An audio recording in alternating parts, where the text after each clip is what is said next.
We will do a dictation from an excerpt from College Success, an open-source textbook. It will be read at 100 words per minute.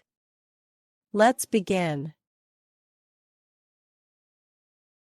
Going to college even if you are not far from home is a cultural experience. It comes with its own language and customs, some of which can be confusing or confounding at first. Just like traveling to a foreign country, it is best if you prepare by learning what words mean and what you are expected to say and do in certain situations. Let's first start with the language you may encounter. In most cases, there will be words that you have heard before, but they may have different meanings in a college setting. Take, for instance, office hours. If you are not in college, you would think that it means the hours of a day that an office is open. If it is your dentist's office, it may mean Monday through Friday from 8 a.m. to 5 p.m. In college, office hours can refer to the specific hours a professor is in her office to meet with students, and those hours may be only a few each day. For example, Mondays and Wednesdays from 1 p.m. until 3 p.m. Syllabus is another word that you may not have encountered, but it is one you will soon know very well. A syllabus is often called the contract of the course because it contains information about what to expect from the professor and the student. It is meant to be a roadmap for succeeding in the class. Understanding that office hours are for you to ask your professor questions and the syllabus is the guide for what you will be doing in the class can make a big difference in your transition to college. In addition to its own language, higher education has its own way of doing things. For example, you may be familiar with what a teacher did when you were in high school, but do you know what a professor does?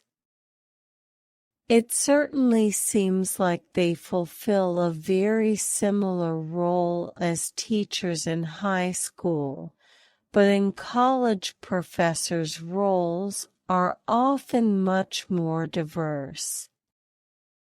In addition to teaching, they may also conduct research, mentor graduate students, write and review research articles, serve on and lead campus committees, serve in regional and national organizations in their disciplines, apply for and administer grants, advise students in their major, and serve as sponsors for student organizations.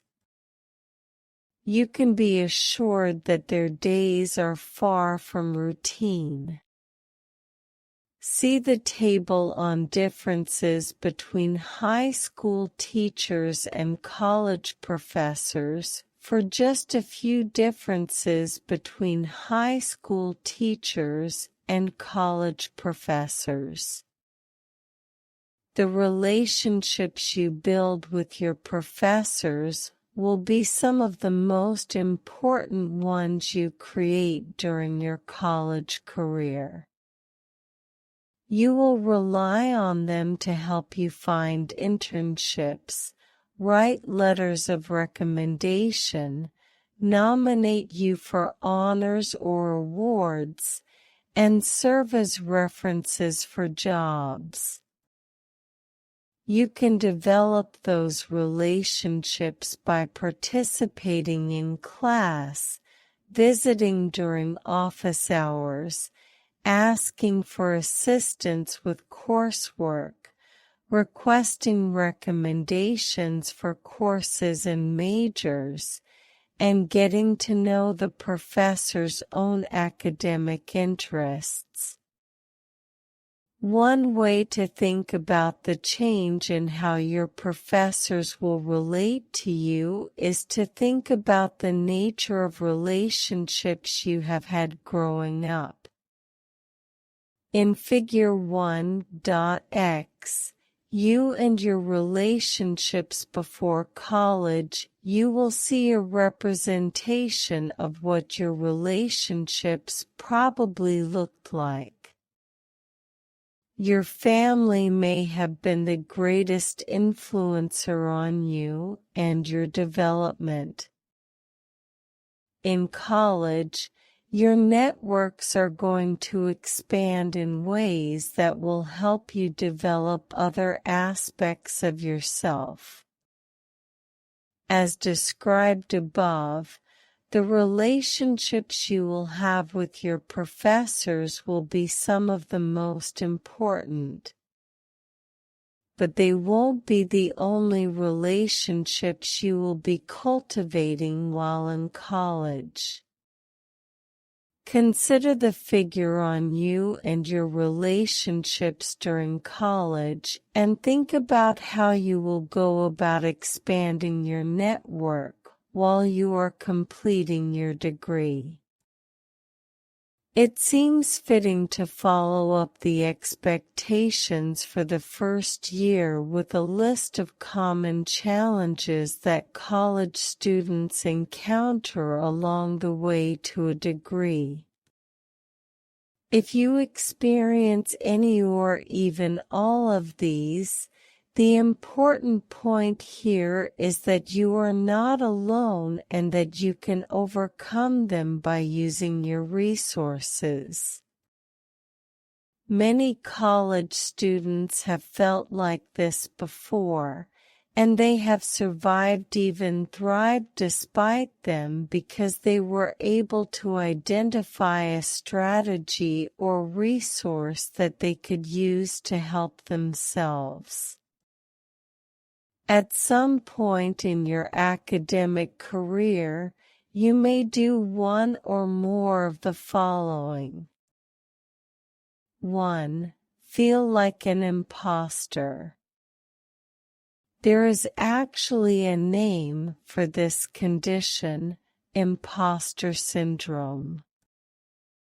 Students who feel like an imposter are worried that they don't belong, that someone will expose them for being a fake.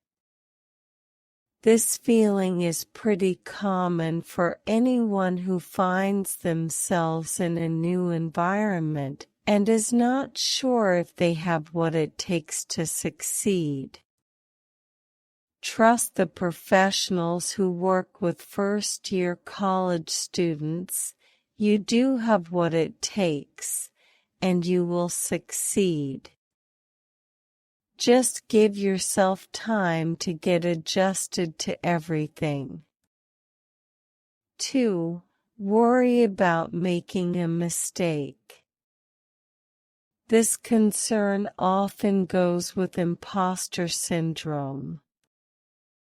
Students who worry about making a mistake don't like to answer questions in class, volunteer for a challenging assignment, and even ask for help from others.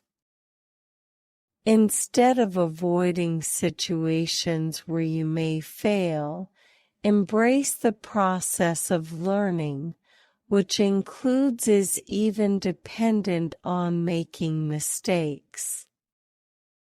The more you practice courage in these situations and focus on what you are going to learn from failing, the more confident you become about your abilities.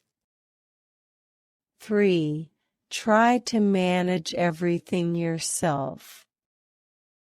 Even superheroes need help from sidekicks and mere mortals. Trying to handle everything on your own every time an issue arises is a recipe for getting stressed out. There will be times when you are overwhelmed by all you have to do. This is when you will need to ask for and allow others to help you. 4. Ignore your mental and physical health needs. If you feel you are on an emotional roller coaster and you cannot find time to take care of yourself, then you have most likely ignored some part of your mental and physical well-being. What you need to do to stay healthy should be non-negotiable. In other words, your sleep, eating habits, exercise, and stress-reducing activities should be your highest priorities. 5. Forget to enjoy the experience. Whether you are 18 years old and living on campus or 48 years old starting back to college after taking a break to work and raise a family, be sure to take the time to remind yourself of the joy that learning can bring.